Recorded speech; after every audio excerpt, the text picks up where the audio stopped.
The silver price going up is what we're talking about today, especially in comparison with gold and copper to a lesser extent, and then shares. So the gold price has been on a tear. We've been talking about for about the last 12, 18 months. It's been up to 3,500 US an ounce. It's now at 3,350 US an ounce, and people are predicting it'll go higher.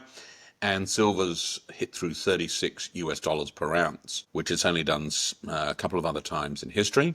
Silver, about 825 million ounces of it gets produced every year, so almost 1 billion ounces. Now there's basically 33 ounces to the kilo and 33,000 ounces to the ton. So that's the metrics there, 33,000 ounces to the ton. And if you hear people talking about 1 million ounces, well, that's basically 30 odd tons, whether it be gold or silver. Silver's used industrially, medically, and in homeware as well, and in computers, electronics. It's very useful. It's got antibacterial properties to it. But as we've said before on this channel, the more that people buy Bitcoin and a range of other digital assets, and they have bank deposits and contracts and real estate and other sorts of value, stores of wealth, they will look to gold and silver more as stores of wealth because they're precious and they're portable as well as useful. Precious, portable, and useful. Now, gold, they produce about 120 million ounces of that per annum.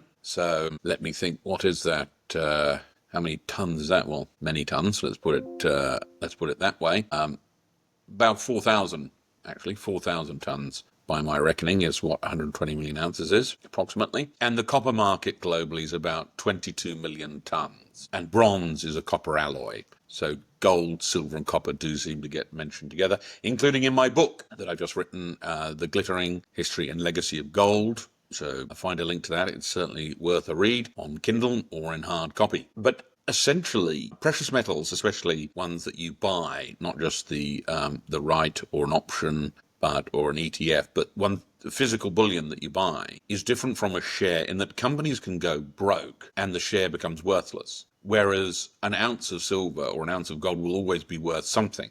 Now, its price will fluctuate, but it won't go to zero. There will always be a value for it to you, so long as there's another person. Whereas a company, if it goes bankrupt, the shares don't have a value. There's ongoing rights, but you may not be able to get any value from them. So gold and silver are qualitatively different, and that's why they've got a very big future. Now, what that future is, how large it is, we obviously don't know, but it's got both gold and silver have an upward arrow at the moment, which is certainly very positive, and certainly 200-day moving averages, both metals are moving incredibly well. You can look at different charts to see what you think about that. It'll be interesting to see how strong and solid these gains are, or whether there's more volatility. I think Bitcoin is several times more volatile than gold. Silver has always lagged gold. There's always been a big gold to silver ratio, whatever it is, 60-80. It's currently 100, and that's coming down. There have been a couple of times in history when silver was more valuable.